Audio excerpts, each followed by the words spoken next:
Hey everyone, Jeff from War for the Tower has a brand new bag. The War for the Tower has 3 new cast members, Everything is Awesome has a new co-host, and Shattered Worlds RPG is now a bi-weekly live stream. Check out Shattered Worlds RPG on Twitch, the link is in the show notes, and get into the hit space opera fantasy that the cool kids crave. Thanks so much to Jeff for his ongoing sponsorship of Unspoiled, and if you do go and check out his stuff, let him know we sent you. This is an Unspoiled Network podcast. This is Unspoiled, a song of ice and fire, to the co-host Switcheroo, the rereading Return to Westeros HBO spoiler edition, uncut, uncensored, and too hot for TV, bringing you the greatest hits from 1998. Call in with your requests now. This show is called Something Spoiled because it will contain spoilers for the entire HBO Game of Thrones television show, as well as hints Rashawn has heard while co-hosting the final season of Unspoiled Game of Thrones and while scouring message boards. This is the thing that I said that I was going to insert at the beginning of every episode that I never did. We are covering chapters 26 and 27, Arya and Daenerys. In these chapters, well, Arya is watching people get systematically tortured and murdered, so that's fun. And then we go to Daenerys, who's in the most beautiful city we've heard talked about, and she's like, I bet King's Landing is better, though, and we're like, well, about that. Welcome to Unspoiled.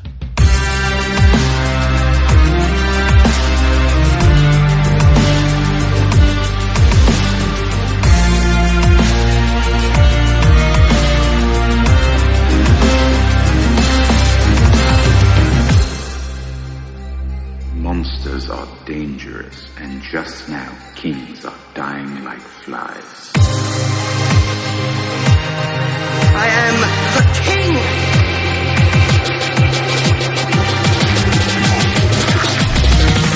Fuck the king. Welcome to the show, everyone. I am Natasha. I'm Rashawn. So these 2 chapters are fairly short, so probably this won't be a 2-hour-long episode. So apologies to everybody who enjoys the 2-hour-long episodes. But Nobody tired. enjoys the 2 hours long. You don't know how many times I get comments from people who are so excited to see how long the episodes are. Really? People love it. They love it. Oh my God. You all are just wackadoodles. And listen, as somebody who only listens to like 2 podcasts, and really, I only listen to 1 podcast. I listen to Complete Guide to Everything, and that's literally the only one, really. Whenever they have like an hour and 15 or hour and 20 minute episode instead of their usual hour, I'm like, score! I get very happy about it, so I completely understand.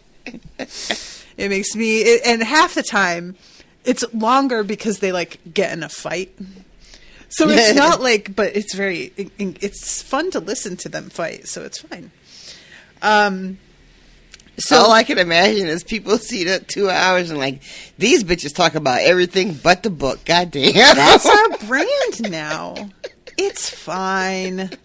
That's part of this, the unspoiled difference. Ding.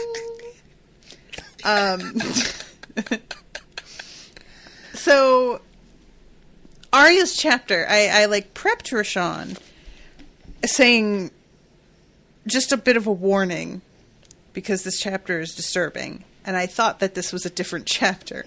So now Rashawn is primed and terrified for a chapter that is coming up eventually. And it was like dancing around some of the stuff that I'm worried about, but it's not actually there yet. And yet, it's still a really disturbing chapter, despite it not being what I was thinking it was. Right. It's gruesome, and upsetting, but there was a couple of acts that were pretty terrible. Mm-hmm. But there was, after I read them, I was just like, I wonder what which thing was the awful thing. Yeah, you will know it when you get there. But, there's a couple of awful scenes from Harrenhal in the show. I'm pretty sure the book will outdo them. It's a weird thing because, the show can actually show a thing. So it is, saying it'll outdo it. I mean, I don't know if that's the wording I would use, but there is something about reading it that allows your imagination to go wild in a way that's worse than what the show will briefly flash to. You know what I mean? Then there's the fact that sometimes the show will decide that they're explicitly going to have something happen on camera that didn't in the book.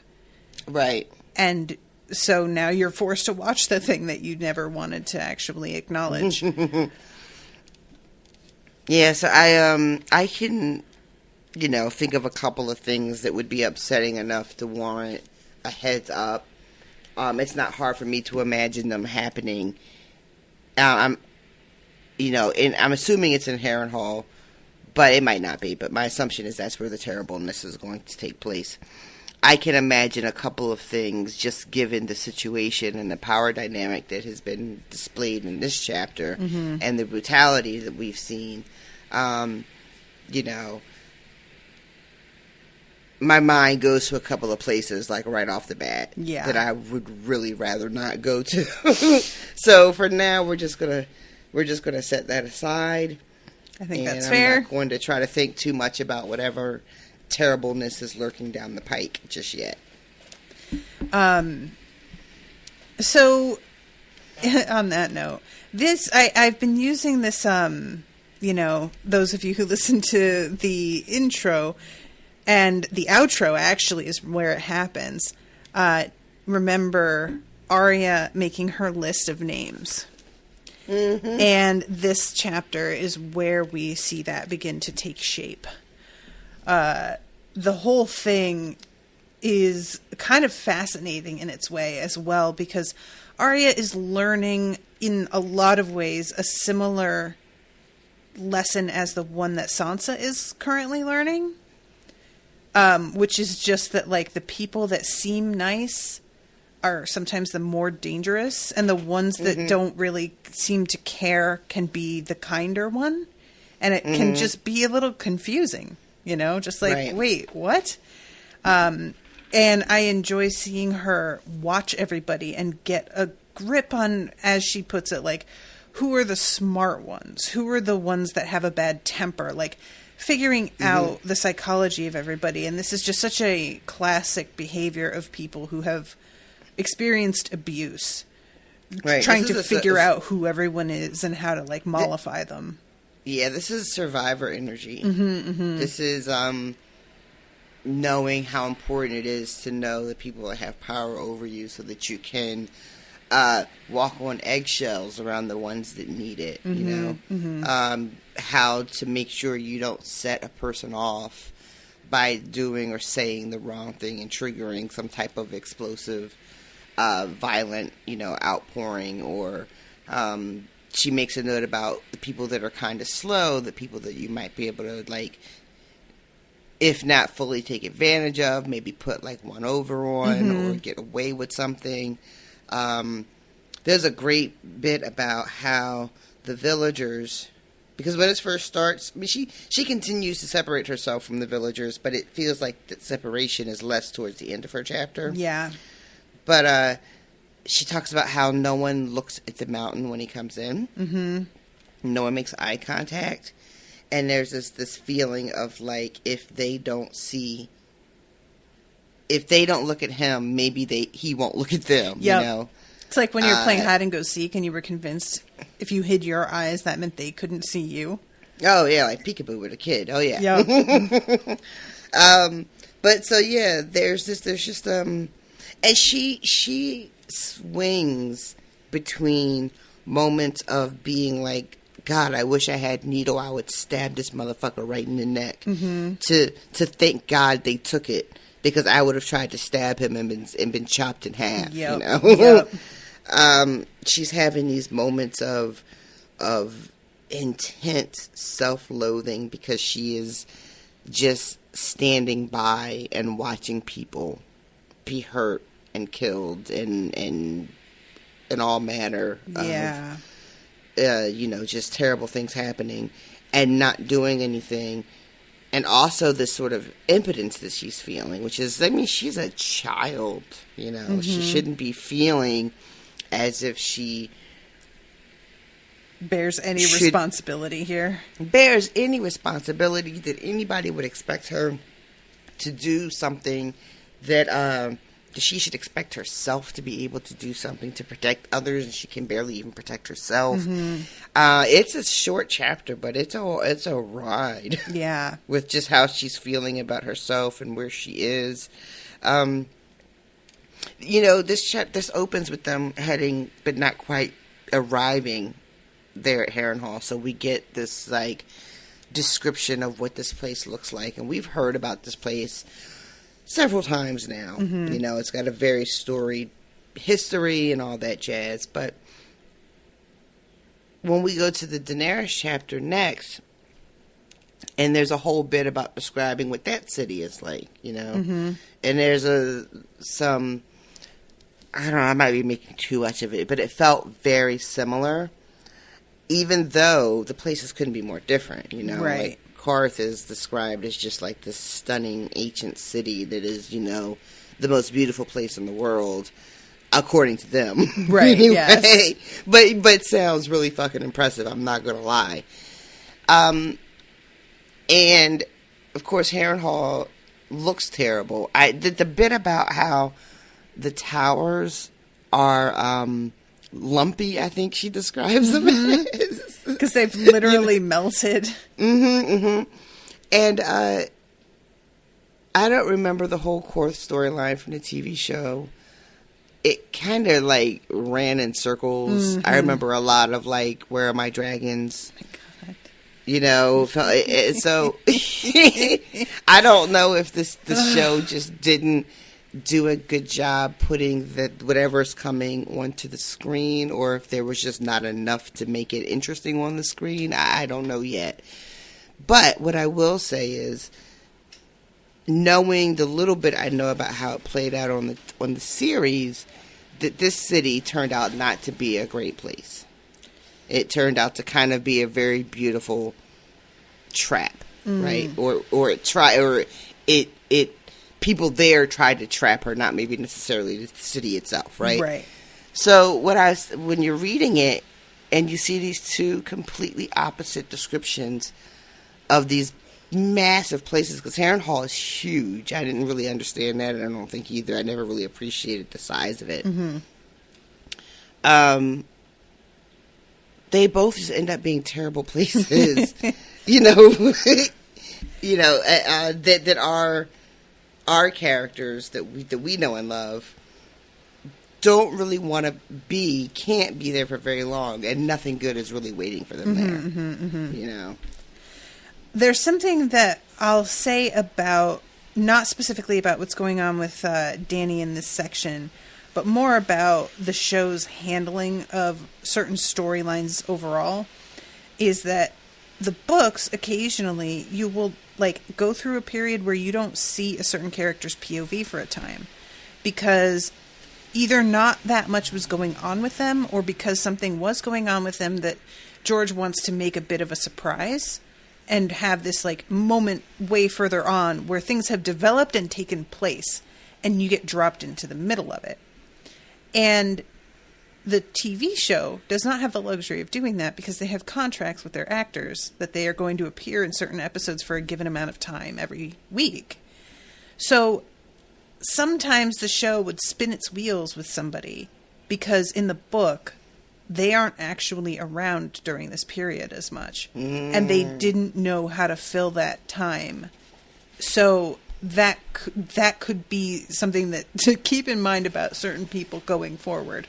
And that is part of what can be really frustrating about the show structure, is that because of these contracts, which I understand that this is a practical necessity, you are giving time to characters who didn't necessarily have a storyline right now. And that is taking time away from something that's genuinely important, but that they can't fit in now because this other person with nothing happening is taking all the screen time. And it's just it's just really infuriating, which is part of why they like wind up collapsing characters into each other. They try and get one person to do a bunch of things that actually was like 3 separate people in order to fit it in for time and give that actor something to do to maintain that contract.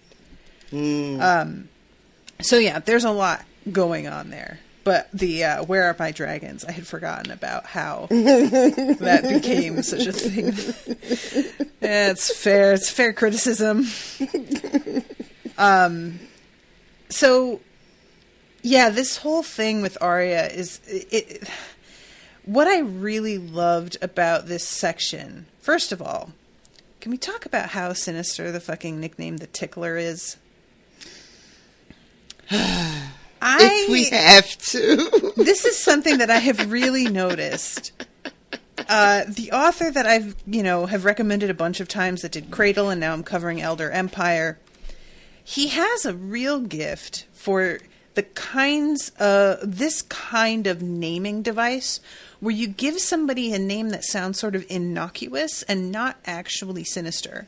And then you find out that that person is a fucking terror. And somehow this really very, like, if you look at it objectively, this very innocuous word suddenly takes on this dimension of extra, like, dread because of the fact that it seems so harmless on the surface. And this is one of, like, the name Tickler. If you told somebody, oh yeah, his nickname is Tickler, you'd be like, what? And then you'll see him torture a person to death and be like, oh. Like, and it just completely shifts everything. There's a group of people in the books that I'm covering now for Elder Empire, and they're called the Consultants, and there's a branch called the Gardeners. And the Gardeners are assassins. But they're just called the Gardeners, and their symbol that they leave behind to let people know that this was their work is a like little picture of a pair of pruning shears. And it's just what they call it. Oh, well, yeah, we're going to prune this guy, which I know that's also in Loki, but, whatever. So I just really enjoy the use of names that feel sort of ordinary. And it turns out that's somebody who's genuinely, like, really, really intimidating, has hidden depths, and sometimes is keeping those depths hidden on purpose, depending on how it works out. And I also love that, to go with the nickname, he has a face that's super ordinary. Yeah. There's something about that detail that I really appreciate. That it's just like, that's you probably couldn't pick him out of a crowd, Yeah, she says he looks like he could just be one of the villagers. Mm-hmm. There's a little bit later where somebody is referring to the Tickler, and they said something like, what the fuck did they say? I don't think they say tickled, but he does something to a man until he, like, pissed his pants. Oh, okay, yeah. A tickler makes them howl so hard they piss themselves. Yeah, so they don't tell you exactly what he's doing to make him howl. Mm-hmm. Right? And so for a second, your brain is like, is he tickling people to death? Okay, my brain wasn't like that, but you fine. You know logically that is not what's happening, but because of the way the sentence is structured, it doesn't tell you what he's doing to make the people howl. Mm-hmm. And the tickler is right there in the sentence in your brain for a second, and it's like, oh yeah, I know that what that word means. So yeah, I had like an image pop in my head that was, I was like, yeah, no. You know that's wrong. Why would you pop in my head like that? I have to say, I did not have that image. It amuses me no end that happened, and that's probably what was intended, now that I think about it. But, yeah, damn. I mean, not to, like, sidetrack us too much, but I cannot stand to be tickled. And it really does feel like I'm going to die. Yeah. I cannot stand it. It's the something about the lack of control, you know, because your body is responding to something, and telling someone who's tickling you to stop tickling you and they don't stop doing it is probably top 5 worst things about being a child. Yeah, that is something that Owen and I had to come to an understanding very early on, that I am not responsible for what happens to you if you choose to tickle me, because I will bite, I will elbow, I will knee you in soft areas. Just not my fault. And you have to know that going in, and whatever you choose to take on there is none of my business. That said, I frequently tickle him, and I don't even mean to. I don't realize that things that I'm doing. I know. And I've like really been trying to be so conscious of it lately, because I know what that's like. But there are times where it's either I didn't mean to tickle him, or I don't realize that I'm tickling him because it's just this like automatic I want attention thing that I'm doing. And then I realize, oh yeah, I did. And he gets really mad, which is fair. Nobody really likes to be tickled. But I just like, I'm making an effort and trying to be better about it. But I genuinely like just didn't realize that I was so prone to doing the exact thing that I fucking hate. So that's me. Those are always the worst lessons to learn about ourselves. Yeah, it's true. And I've learned that one a lot of times. Right? Like, I thought I was done learning it, but here we are. So, yeah, like, the sequence of events for her chapter, it's really just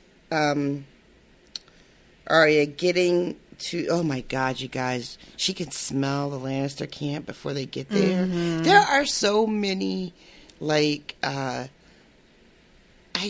really don't want to say real life things, because that feels absurd. But there are like a lot of little logistical details that are popping up in the books that I appreciate and also hate. That's fair. And this is one of them, right? Like, if you have thousands of men out in the field, it is not going to smell good. No. And I just never think about it. Why would I think about it? Why would you want to think about it? Right? Yeah. But yeah, they're making their way up, and she says that she can smell them before they even see them. And that the latrines that they had dug, like, around the perimeter of the camp were just overflowing. And that is precisely what would be happening, isn't it? And I just never, ever stop to think about gruesome details like this. So, you know, there's that. I also like the flies and everything. That's something that I feel like that's something that is very underappreciated nowadays, is like how much less we have to deal with flies and vermin in general. It's not that it doesn't ever happen. And obviously, if you live in a more impoverished area, you're going to have a lot more of that, because the infrastructure is just crumbling and there's less protection from the elements in general. But I think all the time about these, like, you know, romantic picnics that we imagine happening in the Victorian era. And I'm like, that shit was crawling with flies. It was probably unbearable. We think of it as being so beautiful. And I bet it was like... just years ago, you and I had a whole thing. I forget what we were even covering. Where we were talking about, like, people used to just throw their waste pots out of their window into the street without even looking down first. Yep. And then everything was horses, horse-drawn. You know how much shit horses leave behind them at all times? You know? Like, people didn't walk to the edge of, like, when you're walking down the sidewalk and you don't want to walk too close to the edge, because nowadays you worry about, like, water puddles. But at one time, it wasn't water puddles that you were worried about. You know, like, it was just a really disgusting time to be alive up until, like, the last, what would you say, 100 years? Probably, like, 70. Less than that. Yeah.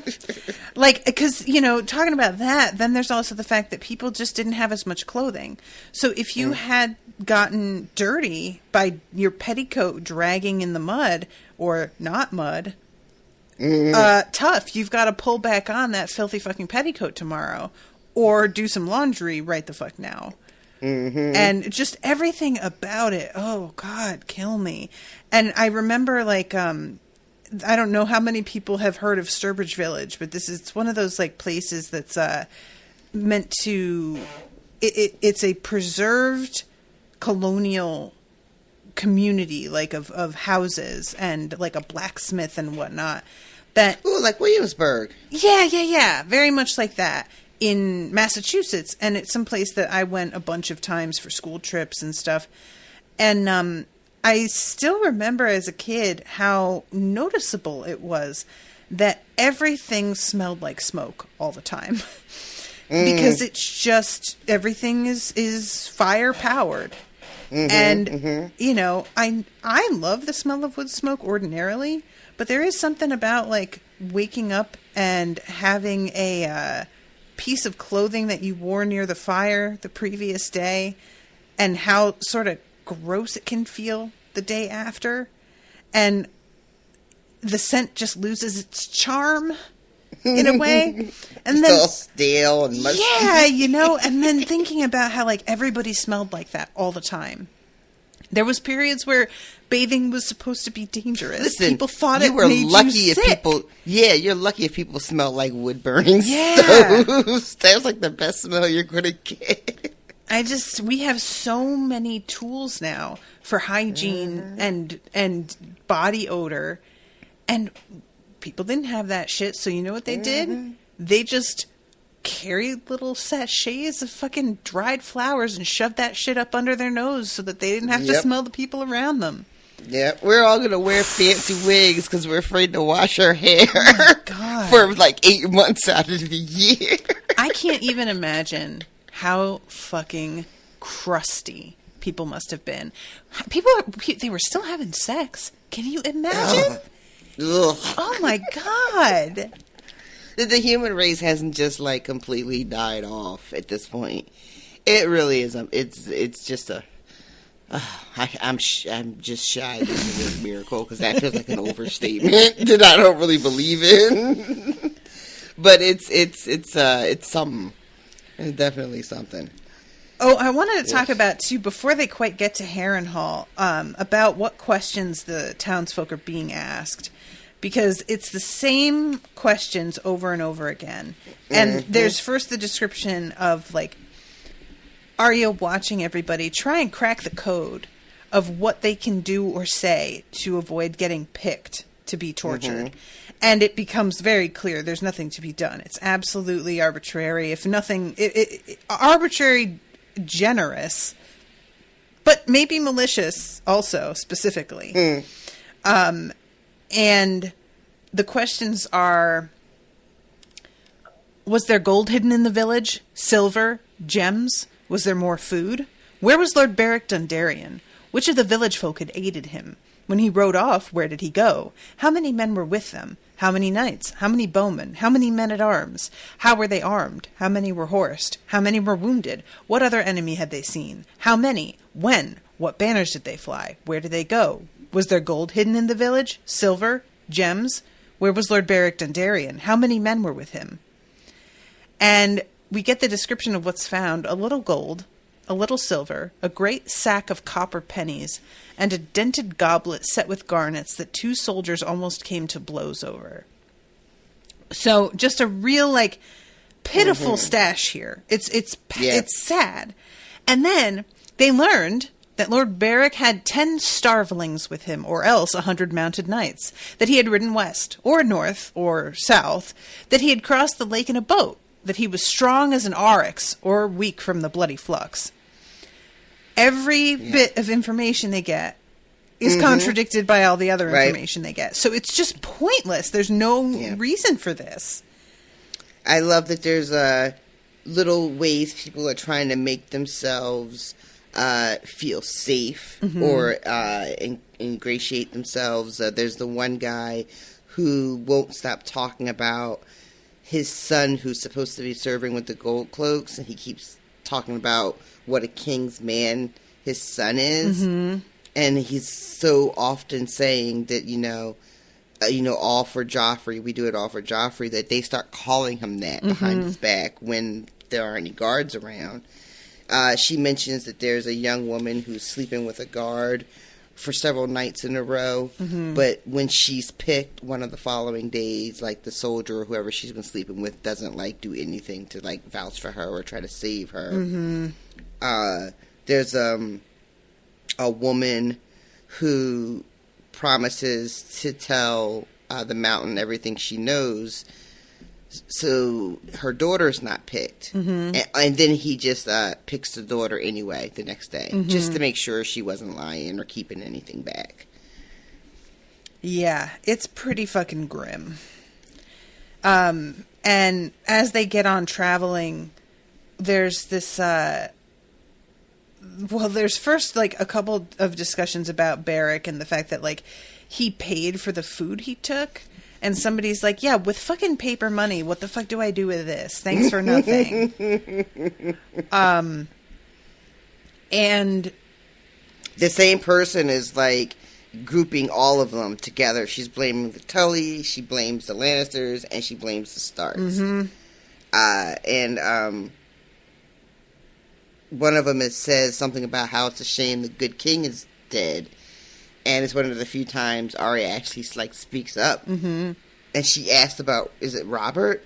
And they're not even talking about Robert. Yeah, they're talking about King Aerys. Which, I actually should pull this up. Austin Arminio had sent me some notes, and he made a good point that, even though we know King Aerys was a lunatic, the small folk were not privy to the bonker shit that was happening with him. All they knew was that things were going fairly smoothly because that was when Tywin was really running things. And so, on their end, it all felt like the king's doing. But meanwhile, he was fucking just losing it day by day, and somebody else was handling it all. Right. And then, for these people, and these I think are supposed to be older women speaking, but they would have had, generations of a dynasty in power. And then he dies, and there's a war, and then Robert takes a job. It's been 10 years or whatever it's been, and now he's going, and now there's another war, and things are just going to shit. So it makes sense that they would look back fondly on what to them seems like, lifetimes of peace and no trouble. It's like looking back at the Clintons. Oh my God. Oh my God. Back when fucking blowjob was the worst scandal that we had to worry about. Did you see that they're doing that? It's not, I forget, that, oh my God, where are my words? The anthology series, I think it's the same guy who does American Horror Story, what's his name, Ryan Murphy. He does those American crime stories. They did the OJ trial. Okay. A couple of years ago, where they're doing the Clintons and the Monica Lewinsky scandal. Interesting. But if I'm not mistaken, I think I read somewhere, and I'm not going to watch it. I didn't watch the other one either, but I heard that they were really good. I think I watched the O.J. Simpson one, and it was good. Yeah, I heard it. I just Yeah. But I think I read that Monica Lewinsky is actually a credited producer or consultant or something on this series. I was about to say, I bet she was involved, because she's been trying to sort of correct the narrative on that a lot, and I appreciate her a lot. Good for her. Yeah, I don't know if you kids out there around, but when all that shit was happening, you know what else I saw? And we are wildly off topic. I'm sorry, I will get right back to it. Real quick, walking through past the television the other night. Steve was watching something on CNN, and it was a quick little banner. And during the impeachment, his approval rating shot up to like 73%.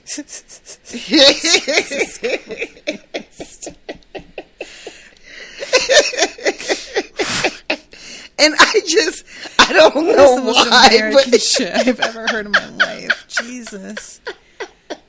I had the same exact reaction.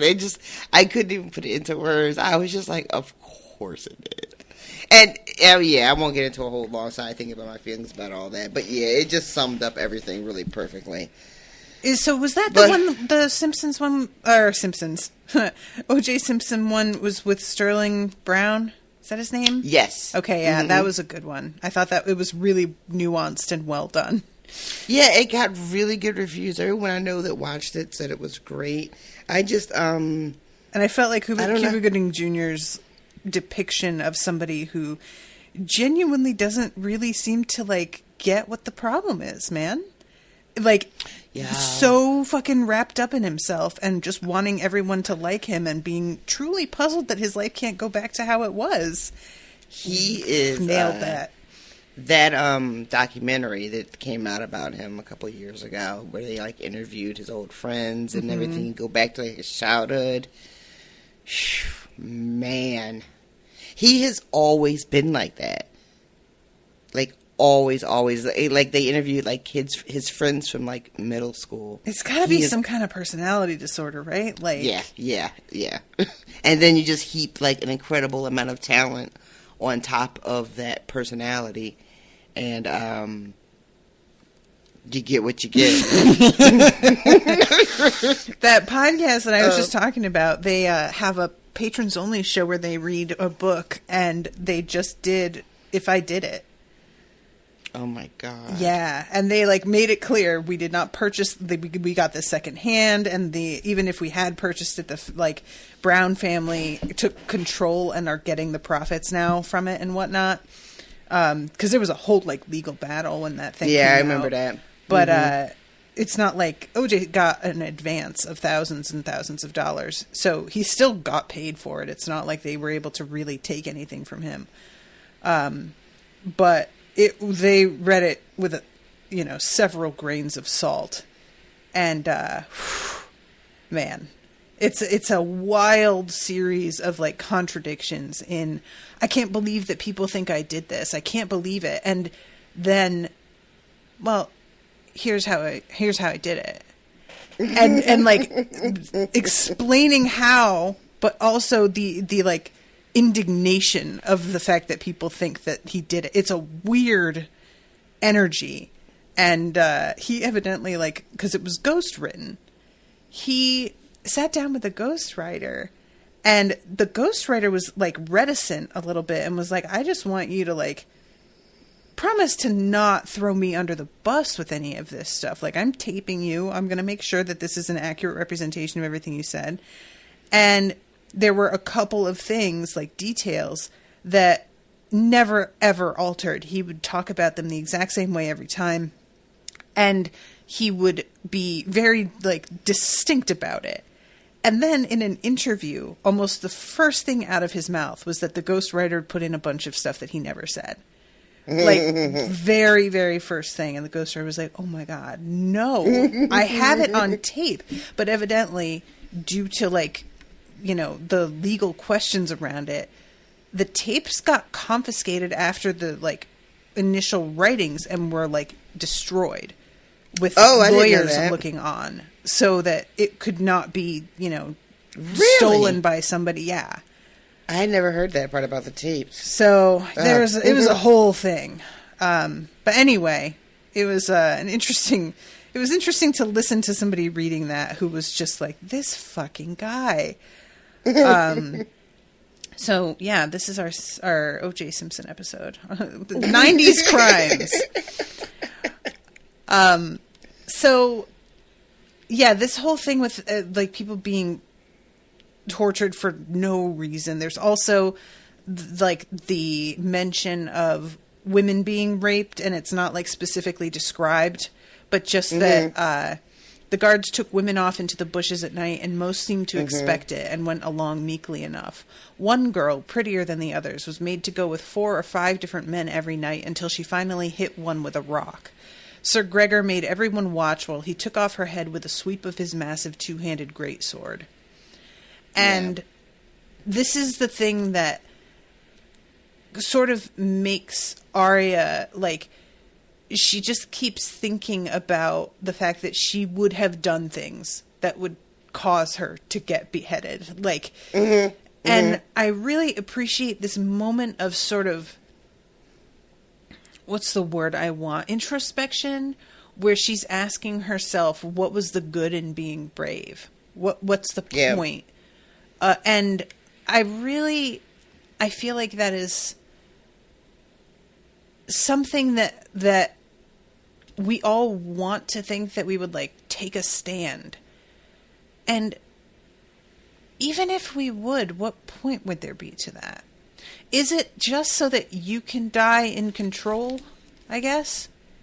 So yeah, maybe he cuts my head off, but it's, I chose death over continuing to just be like gang raped every night. I think so. I think also there's 2 things. Like, when she's thinking about being brave, if I remember, when she has that moment of thought, because the moment she has that comes immediately after talking about the girl who's killed after taking a rock to one of the guys, after being raped, multiple times, is Arya thinking to herself that it's really good that she doesn't have it. Yeah. Because I would have done something to get myself killed. But then later on, she has a thought about being brave, and that comes more after she's watching other people. Yeah. So it's almost like, for her, the bravery part is like this desire to want to save someone or avenge someone. But then what good does that do? I wish I could find the exact spot where she's thinking about when she talks about what's the good? What good does bravery do? I'm gonna try and see my my not nearly often enough used Kindle search. What good brave? That wasn't helpful. That produced nothing. Let's see. Here it is. Arya watched them die and did nothing. A broken lip taught Arya to hold her tongue. Others never learned at all. One boy of 3 would not stop calling for his father, so they smashed his face in with a spiked mace. Then the boy's mother started screaming, and Raff the Sweetling killed her as well. Arya watched them die and did nothing. What good did it do you to be brave? One of the women picked for questioning had tried to be brave, but she had died screaming like all the rest. There were no brave people on that march, only scared and hungry ones. Most were women and children. The few men were very old or very young. The rest had been chained to that gibbet. Is it gibbet or gibbet? And left for the wolves and the crows. Gendry was only spared because he'd admitted to forging the horned helm himself. Smiths, even apprentice smiths, were too valuable to kill. So, yeah. Thanks, word search. That actually was successful. Yeah, so it's just a realization of, not a realization because she already knows this, but like a deeper acceptance of powerlessness, and bravery for Arya has always been like, that's the thing for her, right? Like, she wants to be a knight, she wants to fight, bravely and with honor and for noble causes, that's her whole jam. Yeah. And this is a situation that she's in where none of that feels like it means anything, which is like sad on top of sad on top of sad. Yeah. Oh my God, this idea that they are going to serve Lord Tywin, and that this is like better than they deserve. Yep. Because you're all traitors, and it's like, what? How? Yeah. Most of these people were just like minding their business. You know, not putting in for one side or the other, just trying to fucking live. And they get there, and she is going to be assigned to the kitchens. But she has to open her fucking mouth. Which she had just told us a page or two ago that she had learned not to open her mouth anymore. She thought things were going to be different here. Guess what? Serfdom. Not so different. That's how that goes. Yeah, she says that she would be good with the horses, right? Mm-hmm. And because for just a second she forgot where the fuck she was and thought she had a choice or a say in some shit. And I wonder too, because it's mentioned really quickly that they go and get washed up. And there's like 2 ladies that are doing it. And I almost think for a second she thought that maybe they wouldn't be as cruel just because they were older women, right? Mm-hmm. My God, what a mistake. Real mistake. That we often, you know, there is a thing, right, where we kind of make assumptions that women will be more compassionate, you know, especially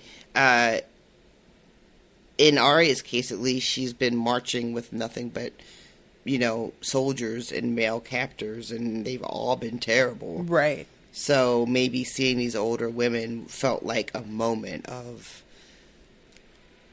respite or something, you know? And as she just blurts out the thing about wanting to work with horses. And they decide that she fucked up a kitchen job, which would have been good because she'd have been warm and she'd be fed. Mm-hmm. And instead send her to do what we don't know exactly. But that's where she's going. Someone named Weiss. Yeah. Who is the understeward for the Wailing Tower. Mm-hmm. None of this sounds good. He had a fleshy carbuncle of a nose and a nest of angry boils near one corner of his plump lips. Talking about some other shit that we left behind. Really horrible skin conditions and really bad, like, teeth. While, obviously, again, poverty plays into that.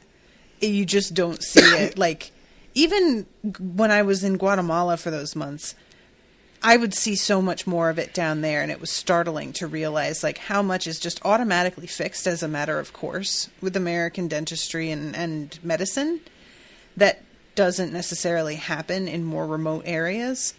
And it's weird to think about how ordinary people's faces seem to us that would be unusually beautiful to people of the past because we just have decent teeth and we don't have boils or goiters or, you know, weird afflictions because we just have a cream for that we can go buy.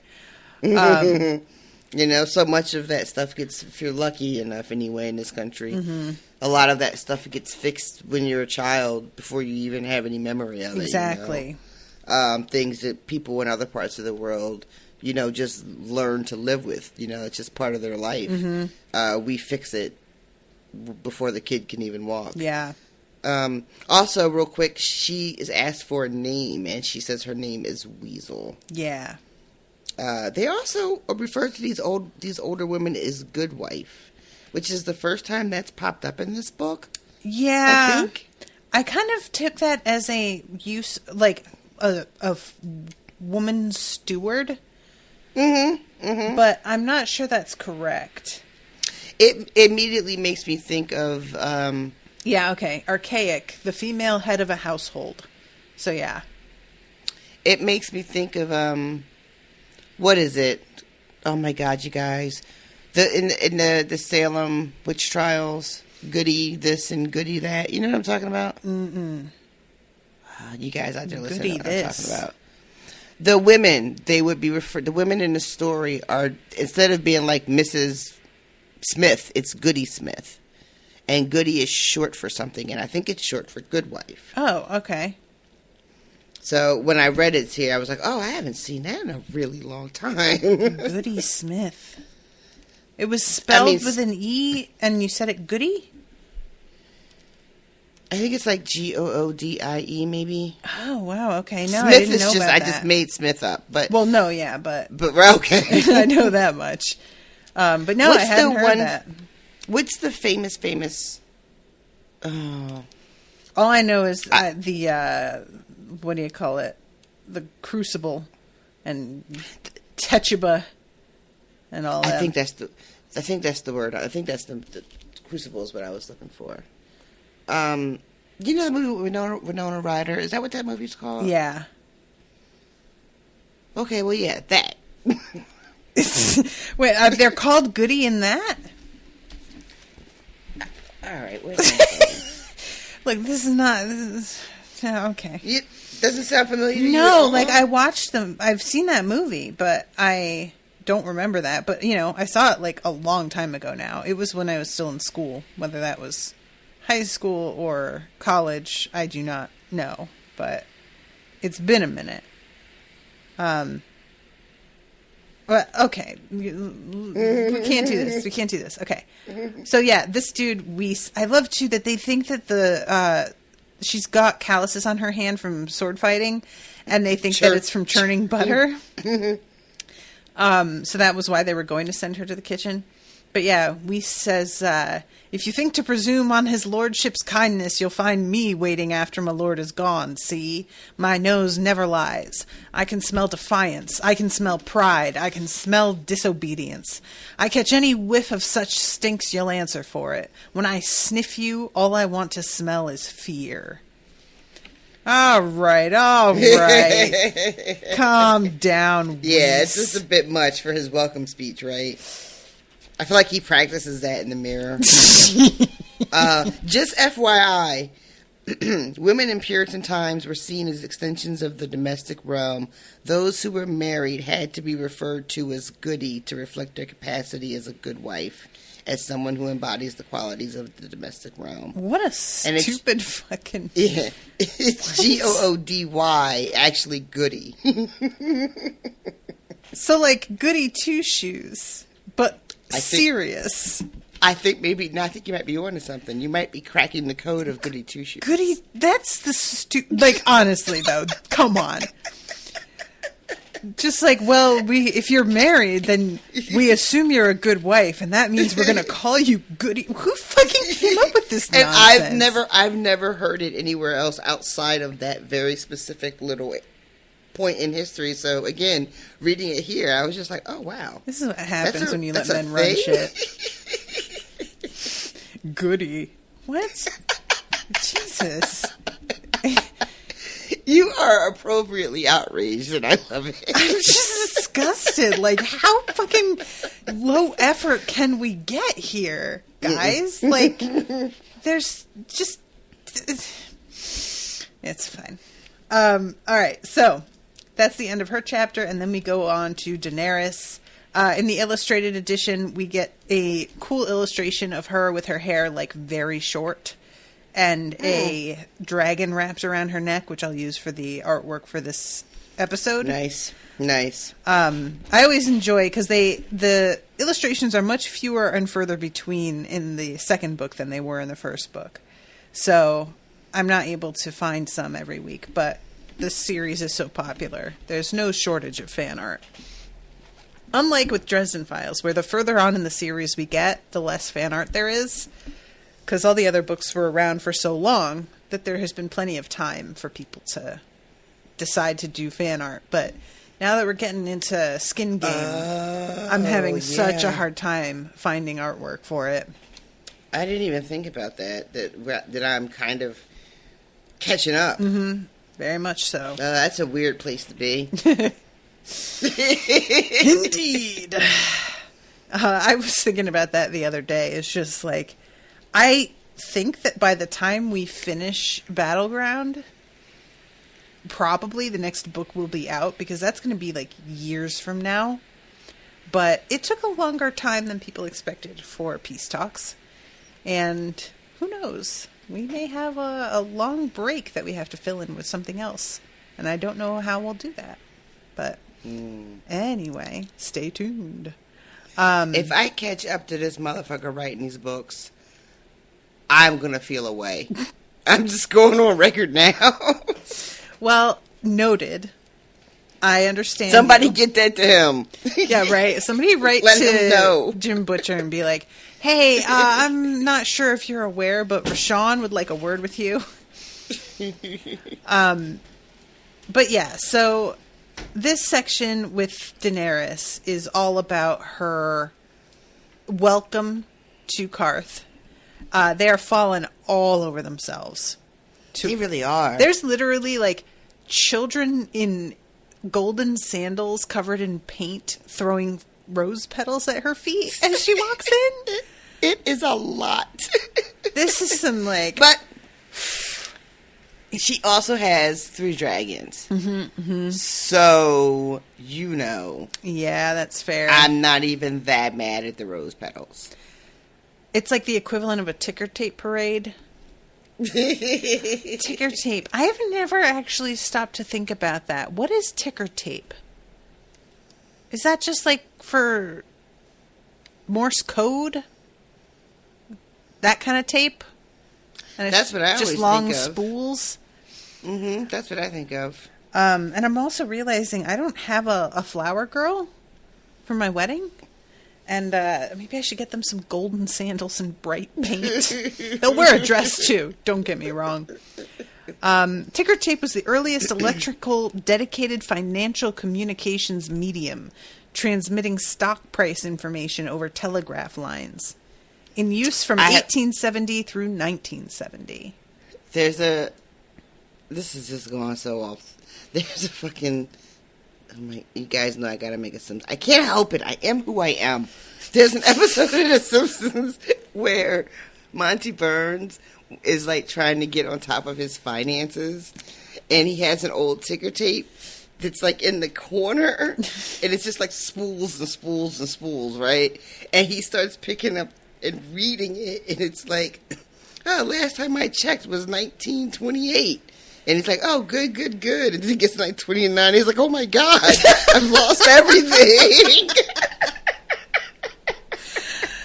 Oh, that's funny. It's funny because we should eat the rich. So, yeah, she gets brought... I love this.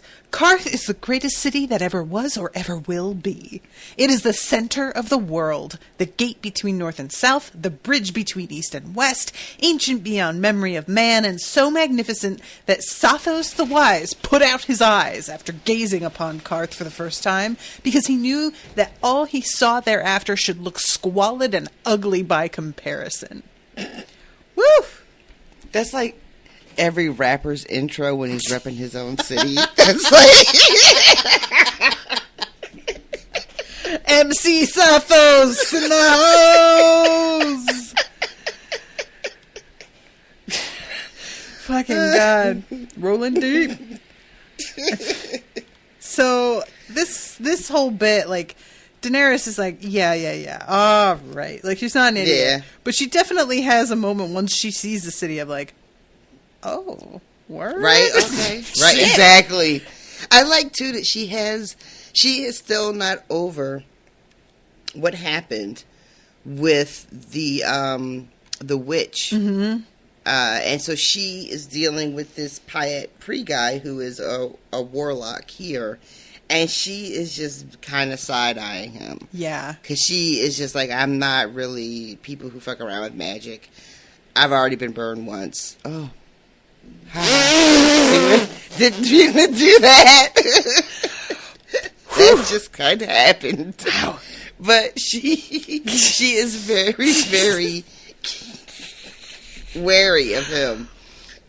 Oh my God, I'm sorry. I can't get over that. I know that wasn't even that good, but like, that was pretty good. It was not intentional. I would have preferred for it to have passed unremarked.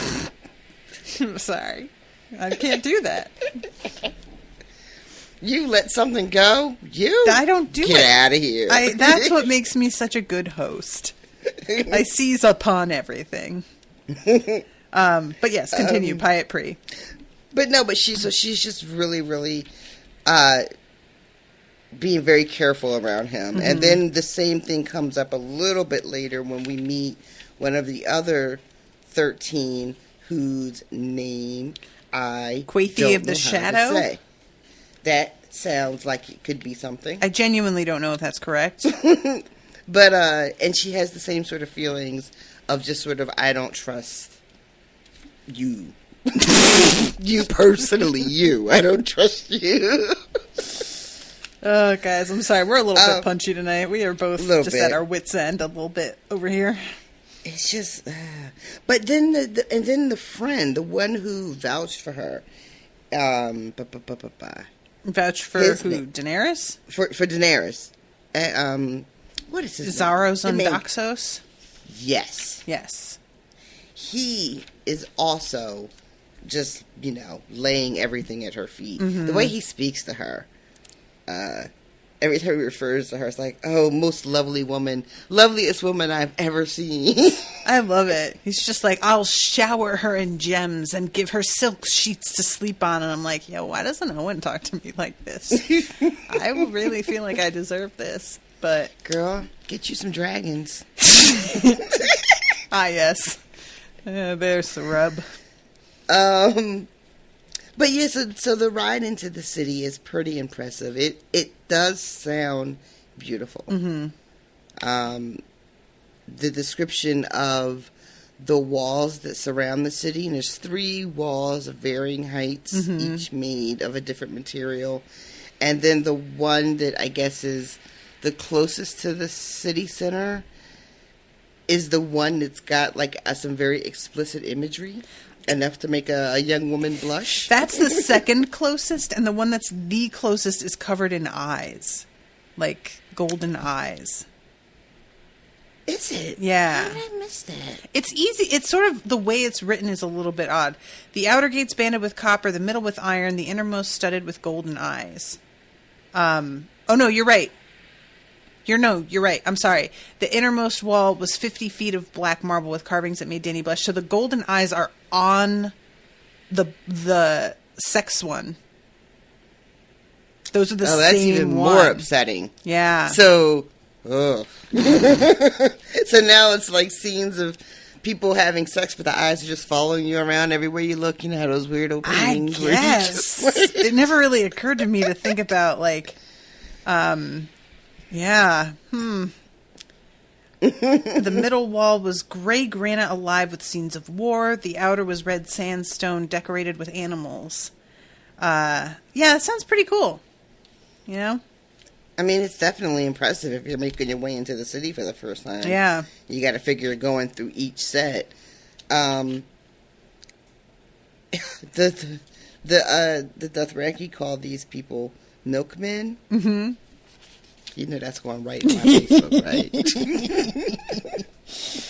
Oh, God. I've been enjoying the people of Pallor that I've been seeing going around. They are so mad. Mad. Every time they... But anyway, I'm not going to derail us anymore. I saw a whole thing with, Allie. Did you see her post? Or somebody just went wild on their shit? Oh my God, that person, she was so mad. She went to her own page and was posting about it. She fucking had the dictionary defines pallor as, and I'm like, why did they do this? Every time they just go to the fucking dictionary and think they really nailed it. Oh my Christ. God. Allie had a really great response to the fact that she went to the dictionary too. Yes, going to the dictionary really, really to hurt good. your own feelings. I was like, sometimes when you're going to understand that the dictionary doesn't always give you the full grasp of the word. Mm-hmm. See, for example, racism. And that's how she ended it. Yeah. Because that definition of racism is lacking. Yo, and that shit gets trotted out so frequently.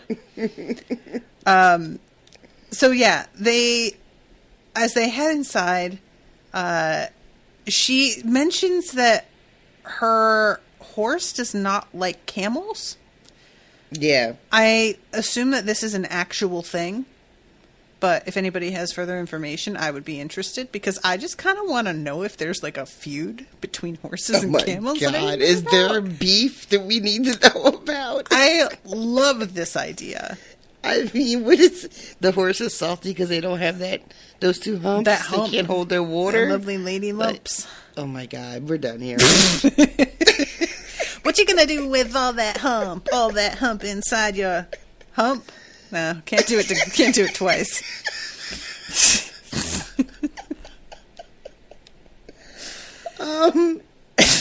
That used to be such a pet peeve for me when rappers would rhyme a word with the same word, and I'd just be like, "What? You can't!" Did you feel cheated? Oh my God, I'd be so mad. I'd be like, "You got paid so much money for this, and you couldn't even fucking go get a thesaurus or a rhyming dictionary or something to figure that out."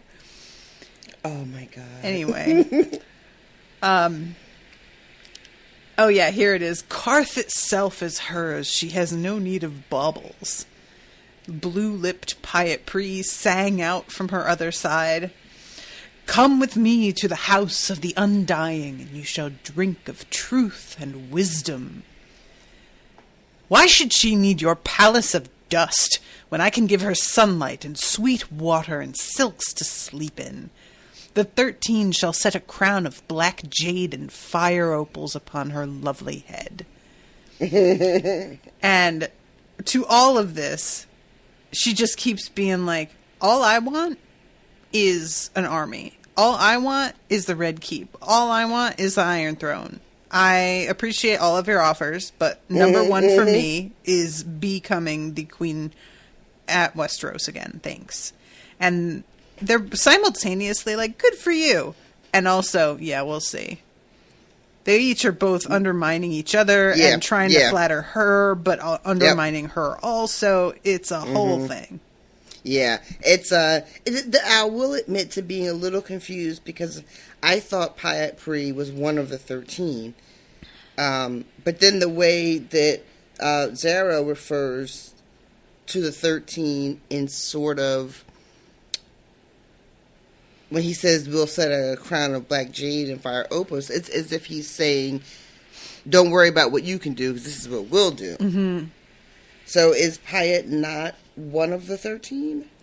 I think that in the last Dany chapter, it's insinuated that he isn't, and that he isn't really, like, that he sort of insisted that he come with them when they didn't want him.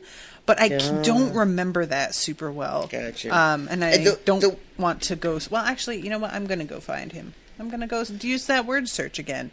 Mm-hmm. Let's see where the it way up. that Zaro talks about the sorcerers at the House of the Undying and all that is really like they had their time. Mm-hmm. But that was ages ago. They don't reminds have any you of power. Like the alchemists.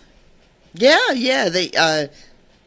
They don't have any power anymore. They sit around reading their old dusty books that are falling apart, drinking something called Shade of the Evening, which I'm assuming has some type of, euphoric effect, whether it's alcohol or poison or a sedative or something, right? I believe it's meant to be nightshade. Isn't that poisonous? Yeah. Why would they just sit around and drink that? Why would they? Oh, good Lord. But Shade of the Evening and Nightshade, it's just he did a slightly different play on it, but I think that's what it's meant to be. If that's what it's meant to be, then they're just sitting around testing the limits of how undying they are. Yeah. But basically, he doesn't have any respect for this entire order. He says they are hollow husks compared to what they used to be, and that any of his gifts would turn to dust in her hands. Mm-hmm. And then he just says he warns her to, basically not give them the time of day, and then he runs away. And then Jorah, who has been by her side for all of this, is and the crow calls the raven black. Yep. And I just went and found the end of that chapter, and when Zaro introduces himself, he says, I'm Zaro's own Doxos of the 13, a merchant prince of Karth. So I think the 13 are specifically, merchants. It's I am guessing. But if anybody wants to nail that down a little further, feel free. Yeah. all I can remember from the show is the idea that 13 were the rulers of the city, and that I thought they came from different walks. You know, when he says a merchant prince, maybe that's more the prince thing. I focus on the merchant, but yeah, you might be right. But it's just like the ruling group, a senate. Yeah, it felt like political, but also,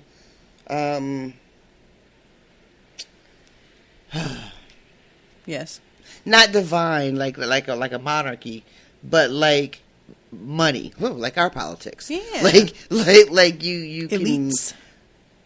Those like Hollywood elites. How much lizard people?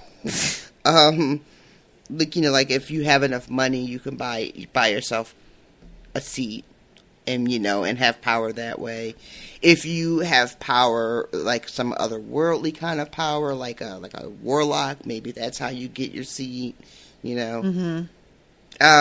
But yeah, I don't know too much about them. That's just kind of how I thought it worked. Yeah, well, I guess we'll find out. We don't know yet. And Jorah is just like, you would be smart to like not fuck with either one of those two people.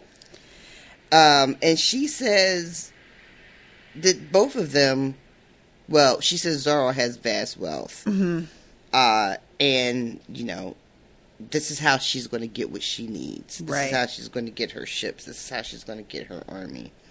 And Jorah spends this bit warning her, you know, you can't trust what they're telling you. They seem nice enough, but they're probably full of shit, and they're probably going to want something from you.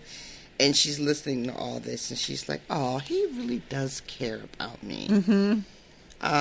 He really wants to protect me. And I wish I loved him better than I did. Because it's clear he loves me so much. There's a moment later where, because, you know, she is, she's sending him off to get some news. And she notes again how protective he is of her. But she says that he vacillates between seeing her as a woman he wants to bed and as a child who doesn't understand anything. And I was like, oh, girl, you just, that's a whole sermon right there, and you don't even know. She says in that same line, I think she ends it up with, but will he ever see me as his queen? Or when will he see me as his queen, or something like that. So, yeah, it's really, really good. Also, very, very common. Yeah. But again, that's probably a talk for another day. I love, too, that there's a line with, like, having seen the end of what the show says happens, the thought of home disquieted her. If her son and stars had lived, he would have led his Khalasar across the poisoned water and swept away her enemies. But Dany had no wish to reduce King's Landing to a blackened ruin full of unquiet ghosts. You know, when I read that, I had to stop for a second. I really had to stop for a second and put the whole book down. Because I could not believe how dead on it was. And, you know, I don't know what happens in the books. I don't know what happens to Dany in these books. But I don't believe for a second that what they did in that ending is right. And that it is based on anything. Yeah, and we can't, like, we don't know a lot of it yet, so maybe we'll never know. But yeah, that line, I was just like, oh man. And also, Viserys always said the Seven Kingdoms were more beautiful than any place in the world, and I'm like, oh, sweetie. Just kept reminding me of, like, when you read the correspondence from, like, the Tudor era, and there would be princes and dignitaries that would come from sometimes France or Italy to England, and they would just be disgusted at how primitive everything in England was. Because there was so much focus on art and beauty in the countries they came from. And then they would it was just this like fucking stone hall with nothing. And they were just like, really? Y'all are meant to be a superpower. What the fuck is this? And I just keep thinking about, like, after Karth, she's going to go to King's Landing and be like, I love that she, this house that she's staying in is Zaro's house, which is just like a wing of his house. Mm-hmm. And she's like, this shit makes Illyrio's place look like garbage. Yep. There's this giant pool that she can go and just like sink into.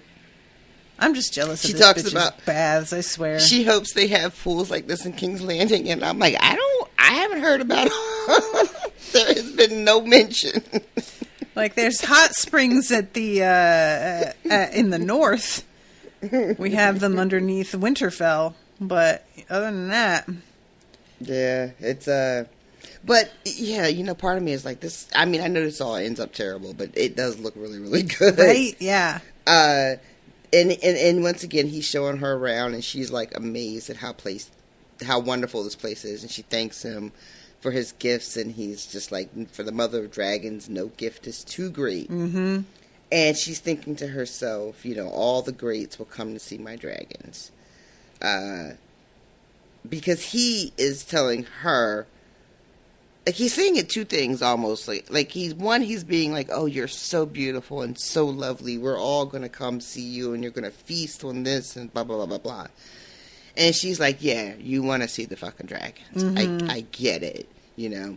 But he's also not hiding it, because when he starts this whole little speech, he addresses her as the mother of dragons. Right. So, you know, it's just this weird kind of double speak, mm-hmm. almost, that he's engaging in, where it's like, we all know what you are really about. Right. But we have to pretend like you're about something else. Mm-hmm. Oh my god. And this is where the other one shows up. The Shadowbinder, her name is... Oh, Quaithi. Quaithi, I have no idea if that's right. It's just, I feel like I heard somebody call her that somewhere. I don't even remember if it was a podcast or like if she's on the show and somebody says her name. But that's what I remember hearing, and nothing else I've come up with sounds like any like it doesn't work once I try and say it out loud, so I just gave up. She shows up and she just tells Dany to beware, and she's like, of who? And she says, of all of them. Yep. Which not helpful. Thanks. It's not helpful, but it's also not terrible advice. And that's basically what Jorah says. He's like, I mean, okay, she's not wrong. She's out of line, but she's right. But yeah, he's just like, yeah, okay, take her advice to the point that you also don't trust her. Just, you know. Yeah. And again, Dany is like, I know. Thanks. Dodoy. Yeah. And she has a weird, again, feeling around her as well.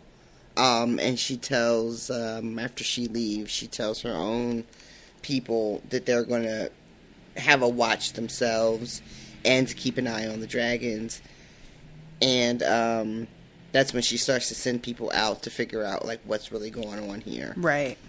And she sends somebody to men and women to go, because she says they showed us probably the nicest parts. Right. Because that's what you do when you bring somebody into your city. Go, like, let me see what the rest of this place looks like. Mm-hmm.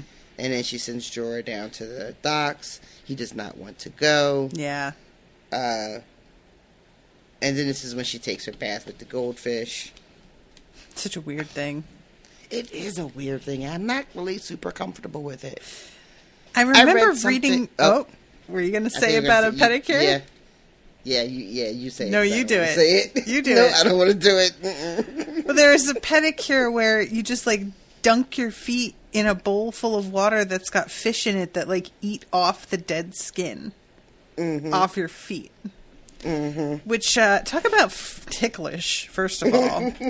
That's the name of that, that pedicure is labeled the Tickler on their little menu.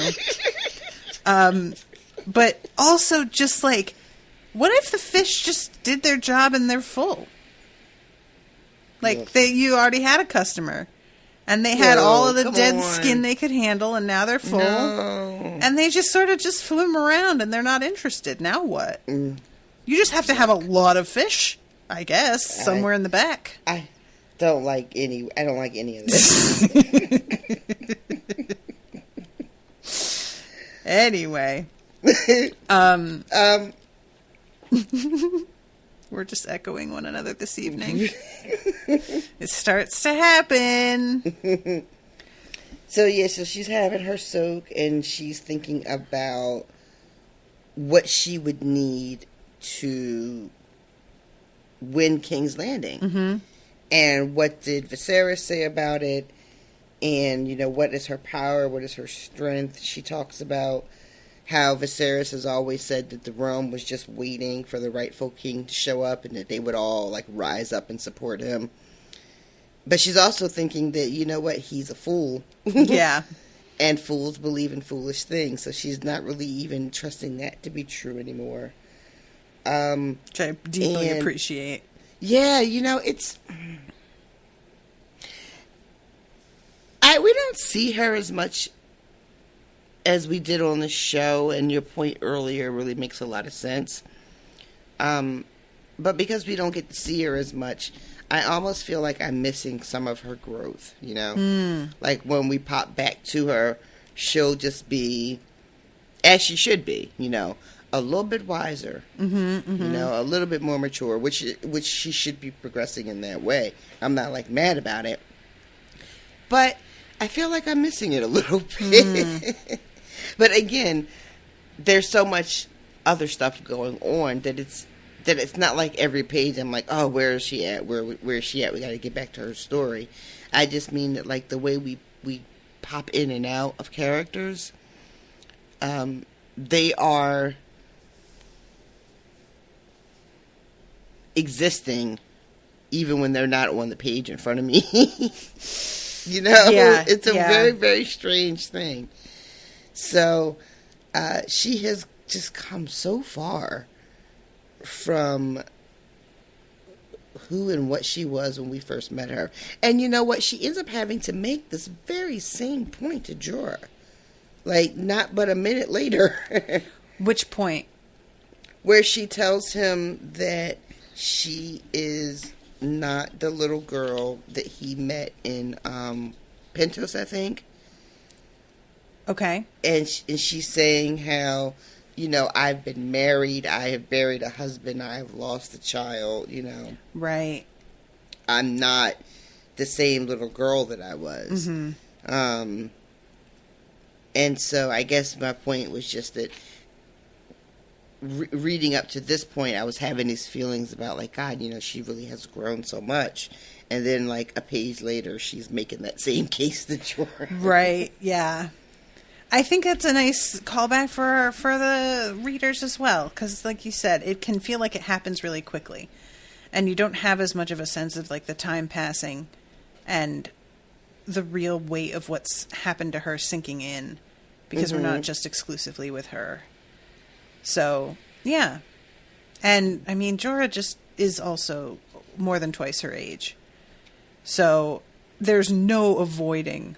As somebody like my age, looking at a 15-year-old being like, those things are true, but also you're 15, shut up, That's absolutely true. Yeah, there's definitely something about being of a certain age and just, even if it's unfair, not being able to see someone that's significantly younger than you as anything other than just a kid, Mm-hmm. So she finds out that Jorah's back, and he has a gift, and that gift is a black man. Just gonna put it out there like that. Not like that. Not to take. Oh man! I was like, hold up, what? You got a what now for her? But the gift is actually the news that this man brings. And the news is Robert is dead. I feel the need to point out that this guy's name is Kuhuru Mo, and his ship is the Cinnamon Wind, which is fantastic. What a great name. Cinnamon Wind. And he can't go right back to King's Landing because isn't he going on a spice run? Yeah. He's got some shit to outstanding. do. He's not going back there for like a year. And he came out of Tall Trees Town, which, again, can we put some effort in? Listen, He's got this ship named Cinnamon Wind, and I'm like, amazing. And then out of Tall Trees Town, and I just get slammed back down to earth again. The place we were looking to move before we found this place was called Tall Trees. Are you serious? I swear to God. Who? What? Come on, man. Ah, fine.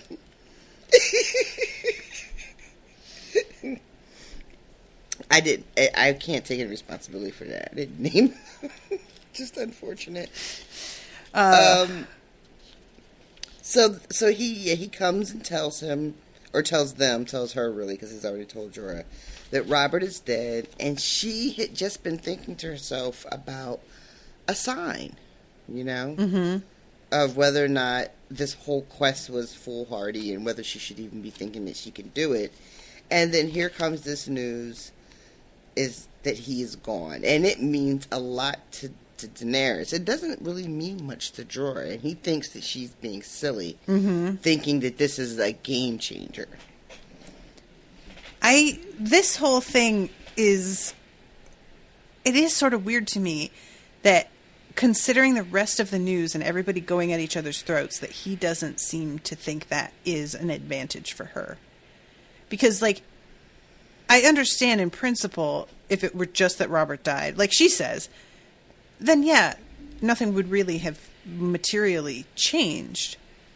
But they already, this is old news that she's getting, granted. But they already are aware that there's about to be some shit going down.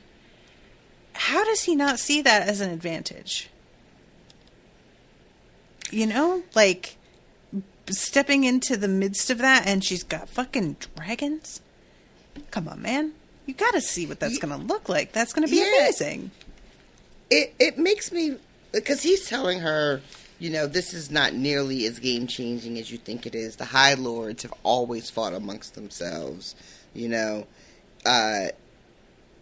It doesn't make the difference that you think it's going to make. And he's telling her all the things she's going to have to do. You need a fleet, you need gold, you need armies, you need alliances. And she's like, I know all this. I didn't say I didn't need all that shit. And his reluctance, or his... I don't know. Is it reluctance? Does he not really think it makes a difference? It doesn't seem like it. Is he not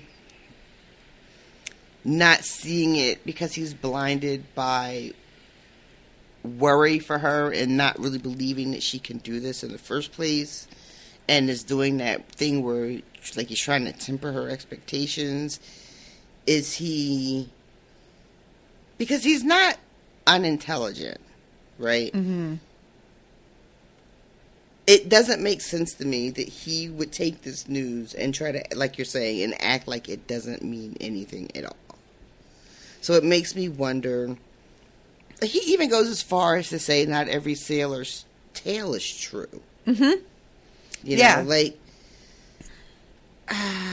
and he admonishes her for telling this man that he can come see her in King's Landing when she has a throne and she'll reward him.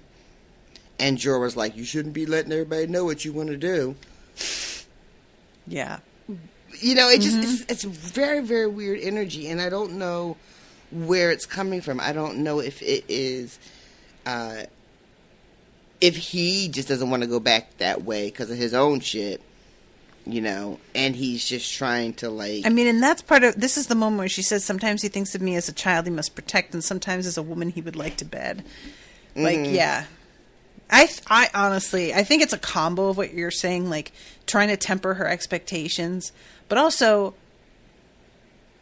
I think that after she has lost so much so recently, that he probably is seeing her as, like, significantly diminished, despite her dragons. They're very small. That maybe now isn't the time, because she's kind of wanting to just head right over there. This dude, she asks, like, are you going back? Because she would be willing to jump on his ship and just head straight to Westeros from here. And maybe that's what it is more that Jorah's worried she's rushing. I mean, she says to him, mine is the blood of the dragon. And he says, so is your brother's. Which he has consistently said that he thought so much more of her than he ever thought of Viserys. Mm-hmm. I don't know. It ends with him being like, you know, yeah, you're not Viserys. There's more of Rhaegar in you, but, you know, he was killed too. Robert proved even dragons can die. It's just a lot of poo-poo and negativity. I love that. I like the point you make about how eager she is, that like to the point where she's asking this guy, can I get a ride? Can me and my people get a ride to King's Landing? That type of impulsiveness is definitely something I think probably would need to be tampered down. But he's just doing so much more here than that. I don't know. It's weird. I enjoy you just being like, what is your problem, man? Because that's really basically what you're saying. It kind of is. Fuck? It just feels... Usually with Jorah so far anyway, I have felt like, even though he was like a big liar pants, you know, after the initial bumpiness of the relationship, I felt like his motivation when it comes to her is mostly pure and honest, right? And really about her well-being in his eyes, what he thinks is best for her. Mm-hmm. And this feels like it's in line with that, except something is just like a little off that I can't quite put my finger on. It's like there's one thing to be like, I don't think this plan of yours is good. And it's another thing to be like, I don't think you are good enough to do what you're thinking about doing.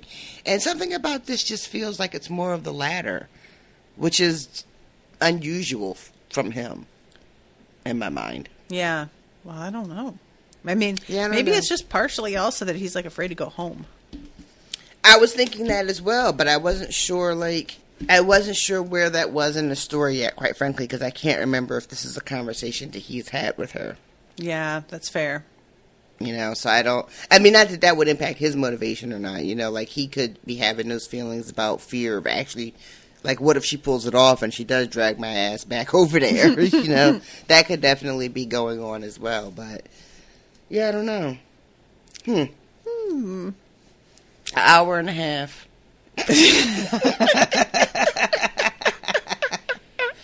Oh, God. Well, on that note, I'm going to say hi to new patrons. This past week, we've got Danya Adams, Esther, Mandy Gordon, and Aaron Althouse. And I want to thank them very much for becoming patrons. And I have put out a bit of an APB recently. So y'all know that we had like a goal that we wanted to reach on Patreon in order to start Song of Ice and Fire. And we reached it and everything seemed good. And then over the past few months, and I think that this is COVID crunch is happening and a lot of people are dealing with financial crunches. The Patreon has dwindled and we are far below the original goal that we had for Song of Ice and Fire. Like, that was set about a year ago now at this point. And I have had my Patreon dip here and there, and that has happened, and I have just let it ride, and it has wound up fine. But this has been a steady downturn, and it's enough to make me alarmed at this point because it has been dramatic, the drop. So if you have been on the fence about becoming a patron, I could really use your help. You know, I'm trying to compensate Rashawn for her time. I have a wedding coming up, and I fully went into planning this wedding telling myself, your money isn't going to just disappear on you. You've got to stop thinking that. And then here it looks like that's starting to happen, and I really hate it. So if you guys are at all able to support the show, I would really appreciate you doing it. Patreon.com/unspoiled. If you are not able to financially support us, I think that word of mouth is dramatically underestimated. Talk about the show in fandom spaces. Tag us in your tweets about the book series. Mention us, and it really adds up.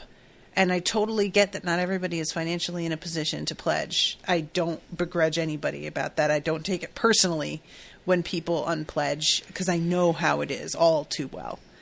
But I do think that a lot of people don't realize how many folks will like see your comment somewhere, and you might not get material feedback on that comment, but there could be 100 people that just read it and clicked your little link without responding to you. And that adds up for me. And that's a way to genuinely help out without ever having to spend anything. So just, really, really needing some support at the moment, and thanking the people who signed up this past week. I really appreciate you. And also the Discord has been really active. You don't even need to be a patron to get onto the Discord. And just when you join, I have seen some confusion. You have to go up to the rules, and it will tell you about how to do some things. But if you want to see the spoiler chats, you have to go into the role assignments and click the emoji that corresponds with the spoiler chat you want to see. And then they will appear for you. This is just so that people don't stumble into a spoiler channel and get completely spoiled on some shit that they were like not wanting to. It's just a nice little Especially sort of with barrier. my ass in there. Exactly. I fuck around and get spoiled on everything. Yeah, Rashawn would definitely like stumble into something and be like, wait, who? What? Oh, no. Although, on the plus side, she would forget within like 2 days, so. That is true. But yeah, that's the Discord has been very active. I've been excited to see how many people are kind of coming out of the woodwork because they just didn't want to go on Facebook, and there wasn't really any place else for them to go after the Mighty Network dropped. So I'm feeling pretty good about that. And I just, bear with us because we do have some like technical difficulties here and there. But if you read the rules and you use the role assignments channel, there will be a lot of things that just sort of fall into place from there. Yeah, there's a channel called Shenanigans I keep seeing. I can't wait to figure out what the fuck's going on That there. is, Discord That's has, the stage, yeah, right? has a stage thing, like an imitation of Clubhouse, where you can go on audio and everybody else is only in listening mode. And you can like bring people on and they can hear you talk. It doesn't record. So I can't use it like I can like a crowdcast or something. But I'm thinking to use it for just like cocktail hours here and there. Cam's birthday is coming up this Friday. And I thought that we could maybe do like a bit of a hangout over the weekend in there with her. Just, various sort of like low key things that I think would be fun and low pressure and don't necessarily need to like be a podcast. Don't necessarily need to be on video. But yeah, shenanigans. It's gone unused, but it remains. And I just put it there to keep everybody on their toes.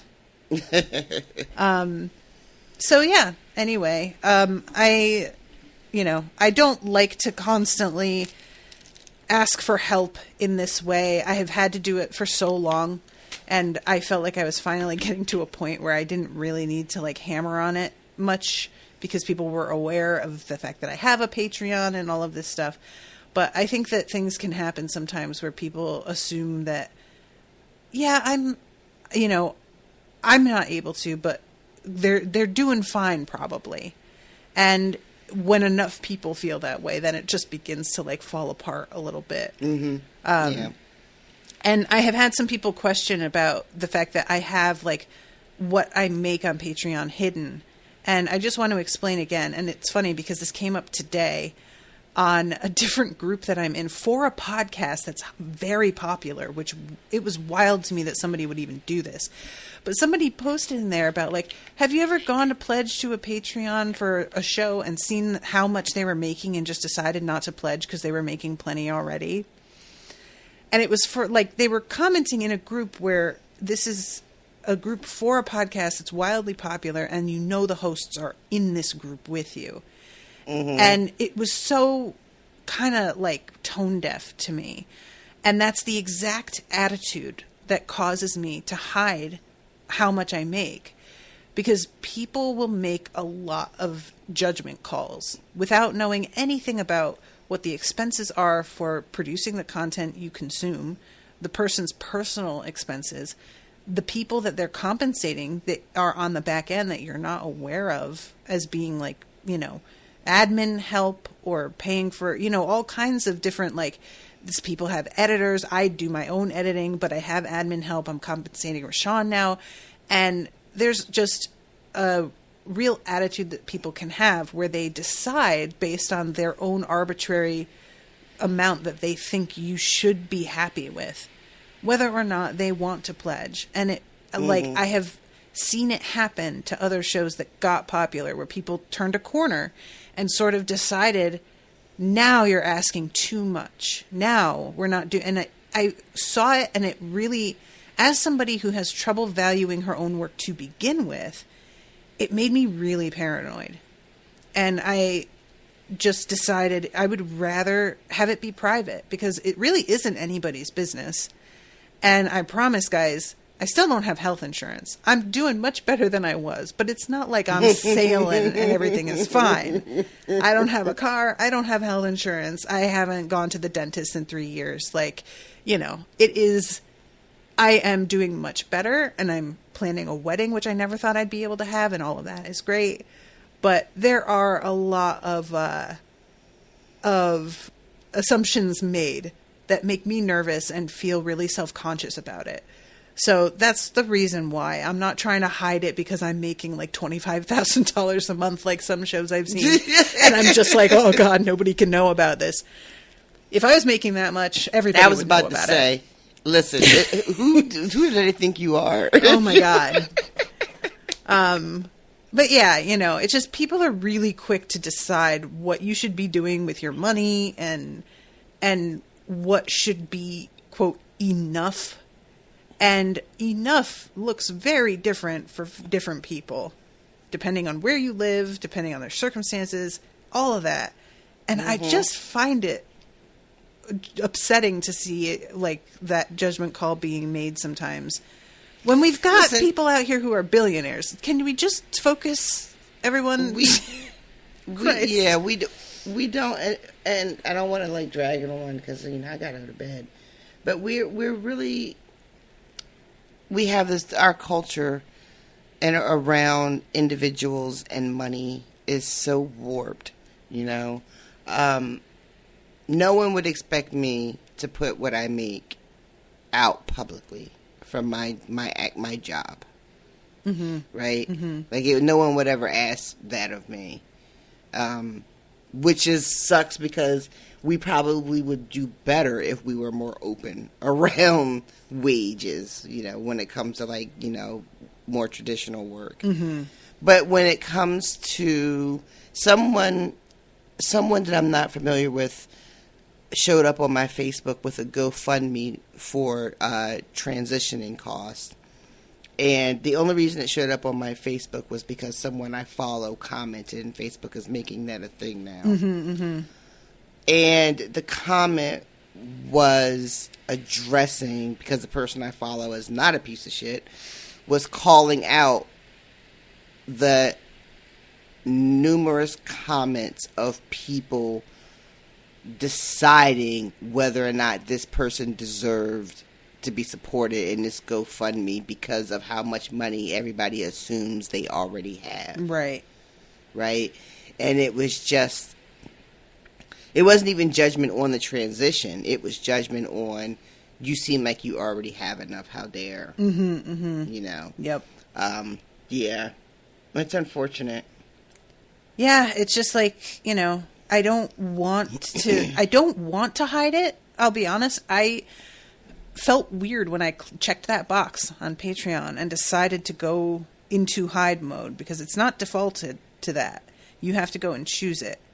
But I had, I've seen this sort of thing happen, and like I even personally had a small thing happen that made a big impression on me a few years ago, where I just shared a picture of a $15 purse from AliExpress on my Facebook and asked, which one should I get of 2 colors?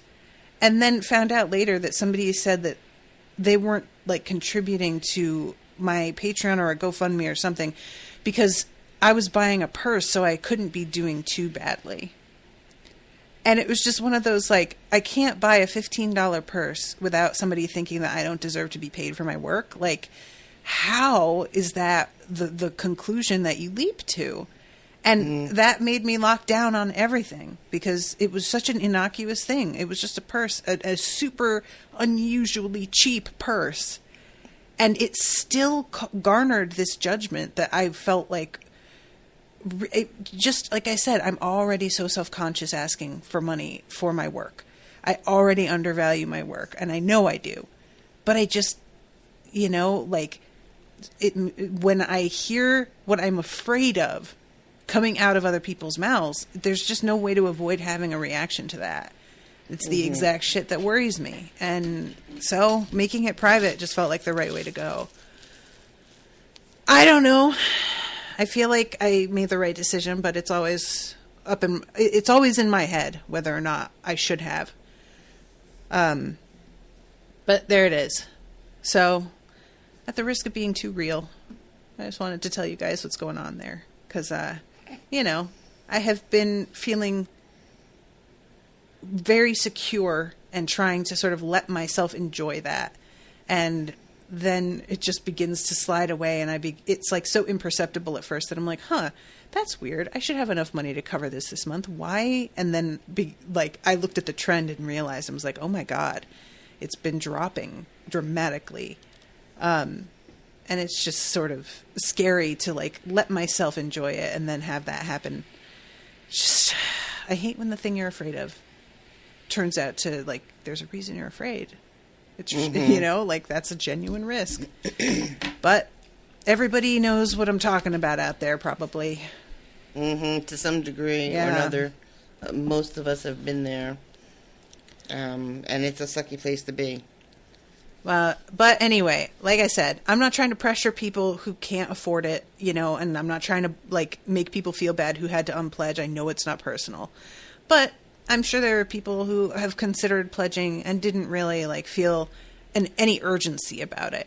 And just letting you know, if you can, I'm out there.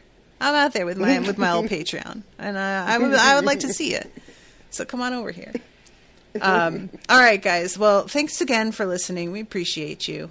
And we will see you next week with another probably 2-hour-long episode, despite all of our best intentions. Until then, toodaloo, motherfuckers. Bye, guys. Joffrey, Cersei, Walder Frey, Meryn Trant, Tywin Lannister.